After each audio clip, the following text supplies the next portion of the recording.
Assalamualaikum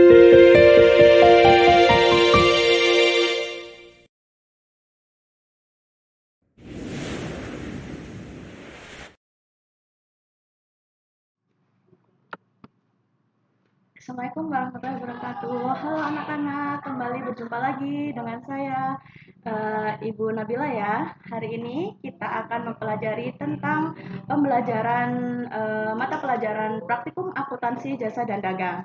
Nah, sebelum kita memasuki pelajaran, alangkah baiknya kita berdoa dulu ya. Berdoa dimulai. Oke, berdoa selesai. Nah, anak-anak masih ingat nggak pembelajaran kemarin yang ada di e-learning?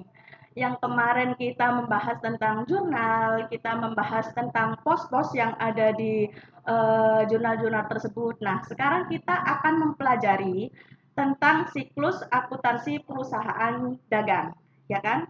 Nah, biasanya kita mempelajari tentang perusahaan jasa.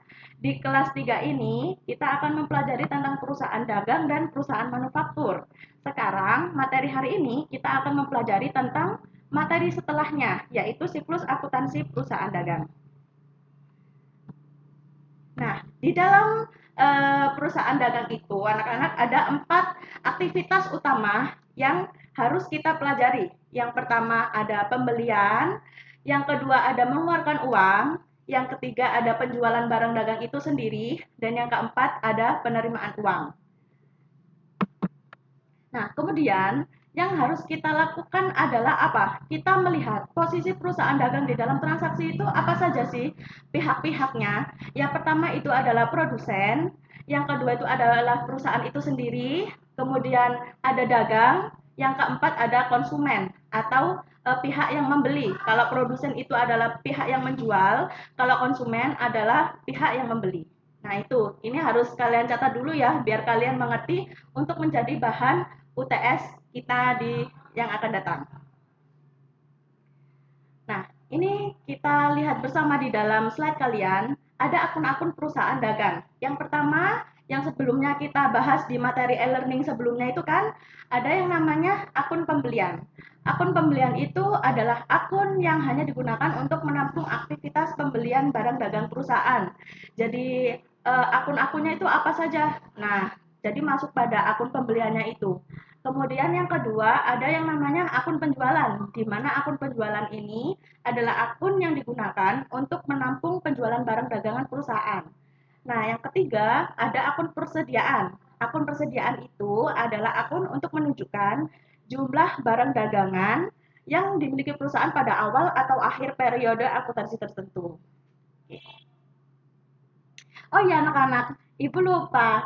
Sebelum kalian mempelajari pelajaran ini, kalian jangan lupa absen di e-learning ya.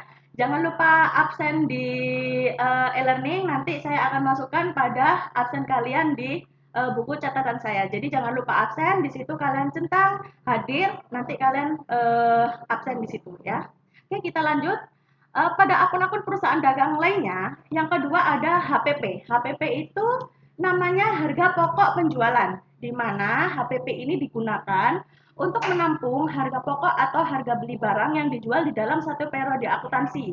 Nah, di dalam suatu periode akuntansi itu ada macam-macam. Ada yang 3 bulan, ada yang 6 bulan, ada yang 1 tahun. Kita bisa melihat periode dari perusahaan itu. Di perusahaan itu mereka milih yang mana? 3 bulan, 6 bulan, atau 1 tahun. Ada juga perusahaan yang menjualnya 9 bulan. Itu tergantung pada soal di dalam perusahaan itu ya. Nah, kemudian ada yang namanya akun potongan penjualan atau potongan tunai. Nah, ini digunakan untuk menampung jumlah diskon atau pengurangan yang diberikan oleh pihak penjual kepada pelanggannya karena telah membayar secara tunai atau dalam waktu yang telah ditentukan. Gitu. Nah, kemudian di sini ada yang namanya akun data penjualan anak-anak. Nah, ini digunakan untuk apa sih? Nah, ini digunakan untuk menampung sejumlah barang yang telah dijual, tetapi dikembalikan lagi kepada pihak pembeli kalau misalnya ada ketidaksesuaian pesanan. Nah, jadi misalnya barangnya kurang atau barangnya rusak, nah itu bisa dikembalikan. Itu namanya retur penjualan. Nah, di sini ada juga yang namanya potongan pembelian digunakan untuk menampung sejumlah diskon yang diberikan yang telah diberikan oleh pihak produsen atau supplier atau pihak penjual kepada pihak pembeli atau konsumen karena telah membayar secara tunai dalam waktu yang telah ditetapkan. Oke. Nah, di sini kita lihat beban pemasaran. Beban pemasaran digunakan untuk menampung keseluruhan beban yang dikeluarkan perusahaan untuk menjual dan mendistribusikan barang dagangannya hingga sampai ke tangan konsumen. Ya. Nah, oke anak-anak, kalian bisa lihat di slide selanjutnya itu kita melihat beban pemasaran atau beban alat tulis dan cetak kantor pemasaran. Kita lihat beban-bebannya itu apa saja ya sih yang kita masukkan di dalam beban perusahaan. Yang pertama ada beban korespondensi, kalian bisa nulis. Beban angkut contohnya barang gratis, kemudian ada beban gudang, ada beban pengiriman, ada beban penagihan macam-macam ya. Kemudian ada beban pemasaran, ada gaji staf, ada gaji dan komisi, kemudian ada beban iklan, ada beban pelatihan, kemudian ada beban telepon, kemudian ada beban listrik, kemudian ada beban depresiasi, kemudian beban depresiasinya nih ada dua. Kalian bisa lihat ya di situ. Yang pertama ada beban depresiasi kantor pemasaran dan yang kedua ada beban depresiasi kendaraan pemasaran. Nah, di dalam beban-beban ini kalian tulis di dalam buku tulis kalian. Kalian cari di dalam Google atau di dalam buku apapun kalian tulis pengertian dari setiap sub-sub beban itu apa saja. Kalian bisa tulis nanti hasilnya kalian kirim ke saya ya. Nah, kita lanjutkan. Di sini beban administrasi dan umum digunakan untuk menampung keseluruhan beban operasional guna perencanaan dan pengendaliannya secara umum. Gitu ya anak-anak ya. Oke. Nah, ini lanjut. Kalau tadi kita merambat ke beban pemasaran, sekarang kita ke beban administrasi dan umum. Nah, beban administrasi dan umum ini banyak sekali bebannya, hampir sama seperti slide sebelumnya. Bedanya kalau di dalam beban administrasi dan umum ini itu kita lebih menekankan pada beban yang kita keluarkan secara langsung. Nah, contohnya ada beban gaji staf administrasi, ada beban sewa, ada beban urusan hukum, ada beban telepon dan listrik, kemudian ada beban alat tulis yang kita gunakan sehari-hari, ada juga beban depresiasi gedung dan kendaraan, kemudian ada yang namanya beban administrasi dan umum. Gitu ya. Oke, hampir sama seperti yang tadi slide sebelumnya. Kalian juga bisa melihat ya tadi beban-bebannya itu kalian tulis di buku tulis kalian, kemudian kalian artikan ini apa gitu ya. Nanti hasilnya kalian kirim ke saya. Oke, di slide ini kita membahas tentang metode pencatatan. Di dalam metode pencatatan di siklus akuntansi ada dua. Yang pertama ada yang namanya metode periodik, yang kedua ada yang namanya metode perpetual. Yang pertama itu adalah metode periodik, adalah metode yang digunakan untuk mencatat hal-hal yang berkaitan dengan persediaan barang yang di dalam perusahaan dagang itu di mana persediaannya itu dicatat awal dan akhir. Nah, untuk menentukan HPP-nya, jadi hanya di awal dan akhir. Kalau di metode yang kedua, itu metode perpetual, adalah metode yang digunakan untuk mencatat hal-hal yang berkaitan dengan persediaan barang dagang, di mana persediaannya dihitung secara detail pada waktu dibeli dan dijual. Kalian harus membedakan ya antara metode periodik dan metode perpetual. Begitu. Oke.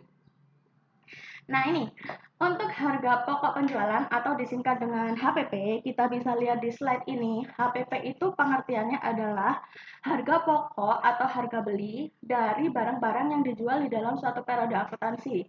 Beban pemasaran adalah beban-beban yang dibutuhkan untuk mendistribusikan barang dari perusahaan sampai ke tangan konsumen. Beban administrasi dan umum adalah beban-beban yang terkait dengan operasional kantor dan umum. Oke, nah kita melihat di sini untuk siklus akuntansi di perusahaan dagang itu yang pertama kita membuat laporan laba rugi. Di mana laporan laba rugi itu adalah laporan yang digunakan untuk melihat suatu perusahaan tersebut itu mengalami yang namanya laba, untung, atau rugi. Nah, kalau kita mengerjakan suatu laporan, kita harus tahu dulu ya, kita mengerjakan laporan ini itu di bulan berapa. Biasanya kalau di dalam akuntansi itu, untuk laporan laba rugi biasanya itu di akhir tahun, yaitu 31 Desember.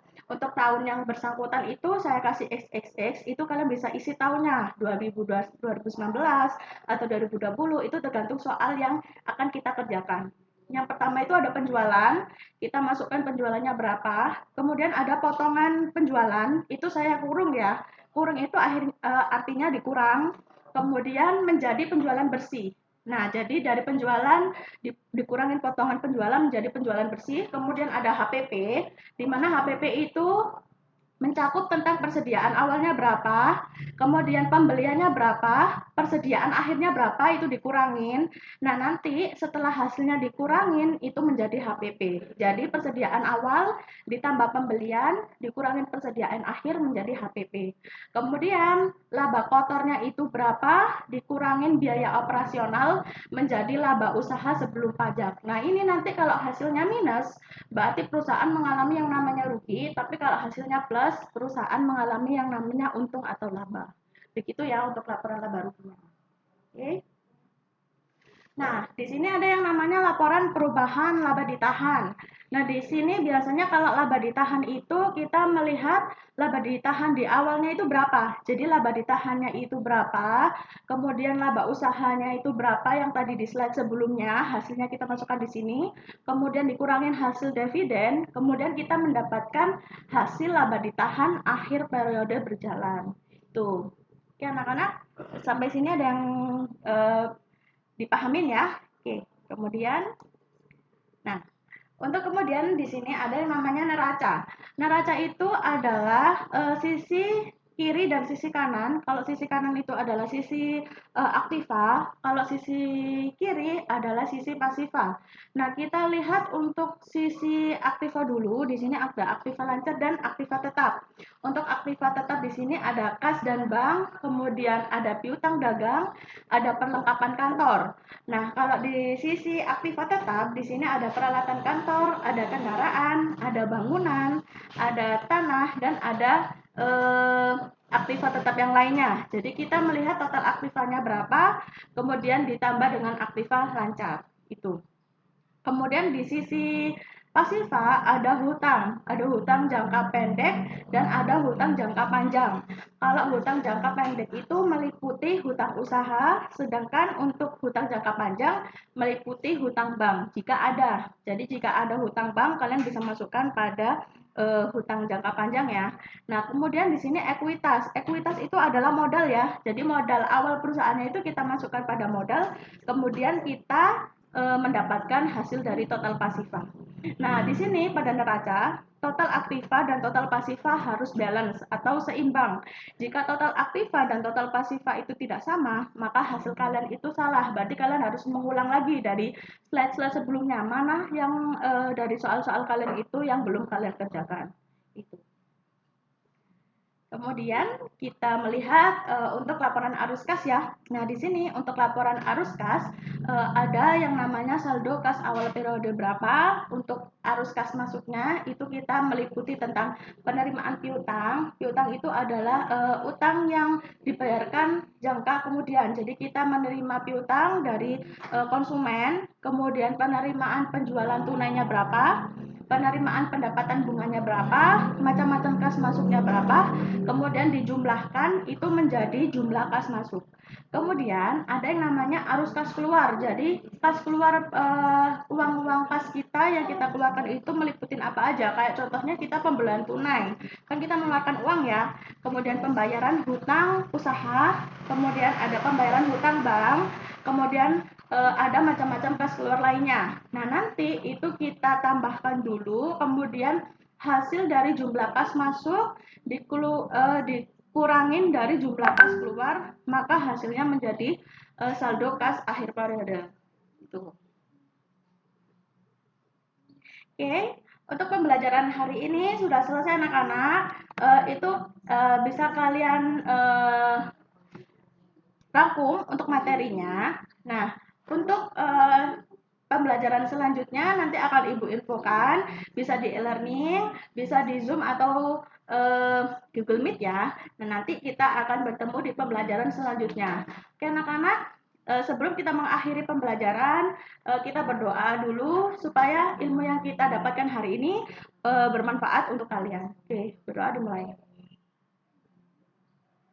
Oke, berdoa selesai. Sekian pembelajaran hari ini dari saya, dari Bu Nabila untuk pembelajaran hari ini. Mudah-mudahan kalian mengerti dan jika ada yang tidak mengerti kalian bisa kontak saya ya. Misalnya, Bu ini saya tidak tahu yang ini, Bu saya tidak tahu yang itu. Nah nanti untuk soalnya saya jabarkan di e-learning, ada di materi kuis ya. Nah, nanti di materi kuis itu ada soal-soal yang harus kalian kerjakan dan kalian kumpulkan. Sekian pembelajaran hari ini, kurang lebihnya saya minta maaf. Wassalamualaikum warahmatullahi wabarakatuh.